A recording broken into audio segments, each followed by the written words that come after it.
again guys, welcome to Babes.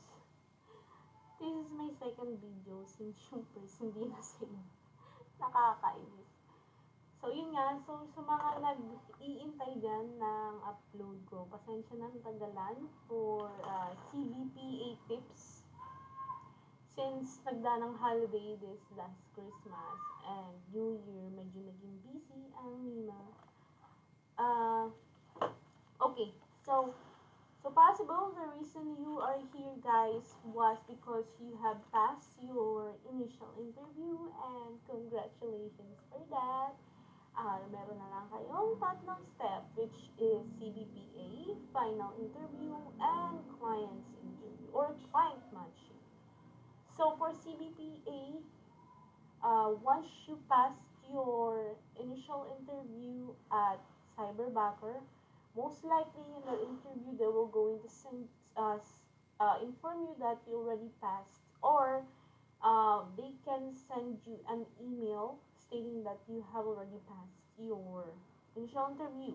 So pagkatapos yung makapasa, they will going to send you an email within 24 to 48 hours with a link of your CBPA or Cyberbacker personality assessment. Then, kung iti-take nyo itong CBPA, make sure na you are ready since once na kinlik nyo yung link, you need to proceed. CBPA or Cyberbacker Personality Assessment has, I think, 6 parts and it will only take 45 minutes. So, make sure guys na maglalaan kayo ng oras dito na nasa quiet na lugar kayo at hindi kayo mababother or private place. Kasi you really need to put your critical thinking as the assessment was really hard. So, compared to those assessments sa mga career shifter dyan from BPO, the assessment from BPO industry, siguro ang level of hardness niya, mga nasa 40%. Dito sa CBPA, siguro mga nasa 70%. So, you really have to focus on taking the assessment. So, yun nga, the first part consists synonyms or vocabulary, and then personal question, matching words, and then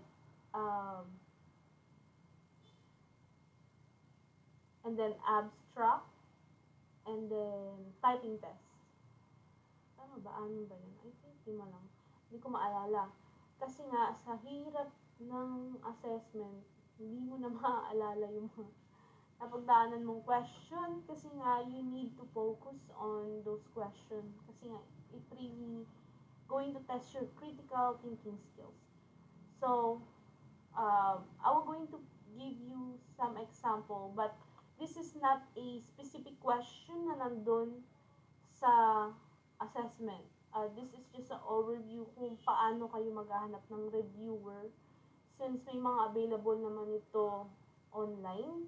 Pero pag inahanap nyo is specific questions na meron ang CBPA, like sa BPO na may mahanap kayo through YouTube or online. Actually, I also tried to search those, pero wala talaga. And this is my second time, I think this is my second time taking CBPA. The first time is, I think hindi ko siya tinuloy. Kasi nahihirapan talaga ako sobra. So, yung pangalawa, luckily, I passed. So, kailangan nga nakapokus kayo. So, let me give you a brief sample of those parts. So, synonyms or vocabulary, they will going to provide you a word. For example, sis. Then you have to find the most or nearest to word that will going to match.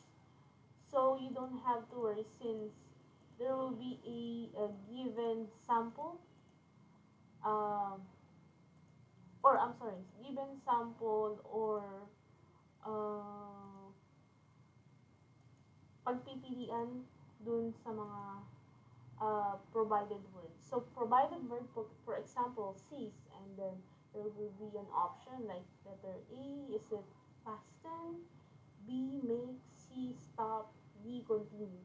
So, pag magte-take kayo ng sample assessment ng mga uh, ibibigay ko sa inyo na samples, pag mag-search kayo, like for example, hard assessment of synonyms or vocabulary, yun yung mga sa-search yun. Yung mga mahihirap, guys. Yun. So, since meron namang oras na ibibigay, like 24 to 48 hours bago sila mag-send. And then, next naman is personality question. Oh, so yung synonyms nga pala, it's time. Meron siyang oras. So yun, isa pa, dahil mahirap nga siya, di ba? Meron pang oras, tapos bawal ka pang magbukas ng other tabs. So, hindi kayo makakapag-search. Hindi kayo makakapanduga. Hindi rin kayo para makapag-search sa cellphone kasi nga, meron ng oras. Then, next is personality question. Ito, madali lang to, hindi rin to time.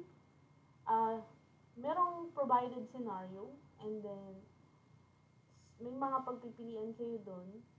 So, my tips on this, you have to choose the most of them. Like, for example, the choices will be, some of the workmates are late, and then, some of the workmates are seldom late, or some of the workmates are never late.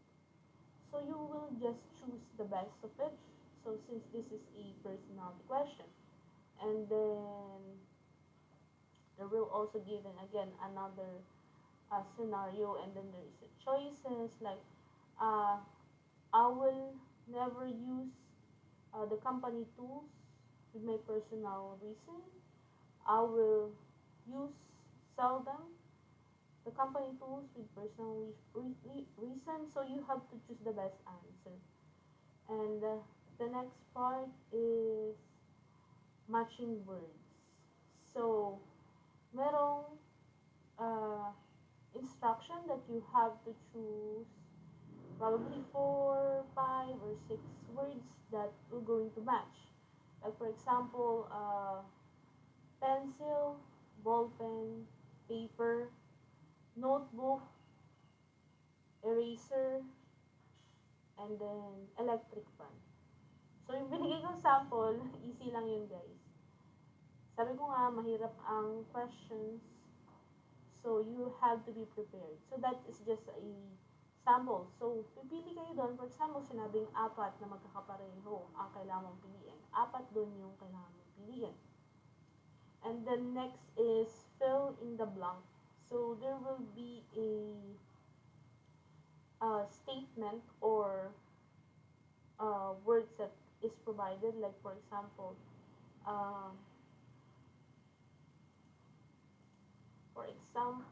I'm sorry, that is jumbled word pala.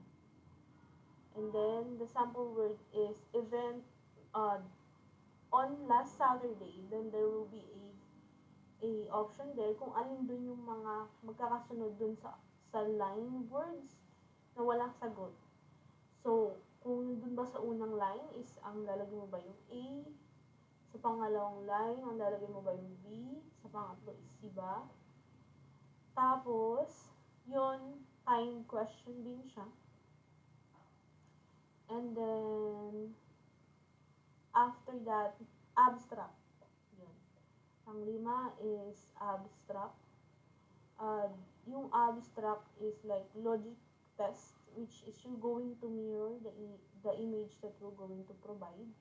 Like for example, there will be 2 image or graphic image na ibibigay sa'yo, which is yung isa is nakabaligtad. Pagka ba mirror mo to, same lang ba sila? You have to choose if that was the same or not.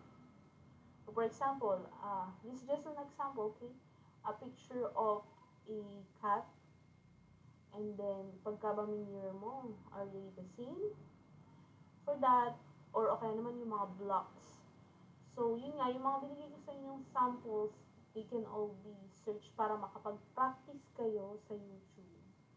So, once again, that is synonyms, vocabulary, personality question, matching words, fill in the blanks, abstract or logic, and then the last one is typing test. So, with all those parts, you have to make sure na wala kayong maiiwan na question. Naalala ko, 2 beses ako pinag-take kasi yung iba dun sa assessment is hindi ko natapos. Like for example, 8 lang yung natapos ko, tapos meron pa palang 2 questions. Pero depende yun, hindi siya lagi na, walang kasiguraduhan na ipaparetake sa inyo yung assessment. So, you have to make sure na masasagutan niyo lahat ng question. Kung hindi nyo man sigurado is kailangan malapit dun yung sagot nyo. And then, for the typing test, if you're not really sure with the other part, kailangan bumawi kayo dun sa typing test. So, after the assessment, they will going to send you an email if you passed the assessment, and then they will going to send you a schedule if you passed for a final interview, and after final interview is client matching or client's interview. So, yun lang guys. Next time I will going to give you tips for final interview since I already done my final interview for Cyberbacker. So that will be a possible questions that we're going to ask you on your final interview. So, yun lang guys, yung mga magte-take ng CBPA or about to apply on Cyberbacker. Good luck to you guys. Just pray that you will pass. Thanks so much and have a great one. Bye for now.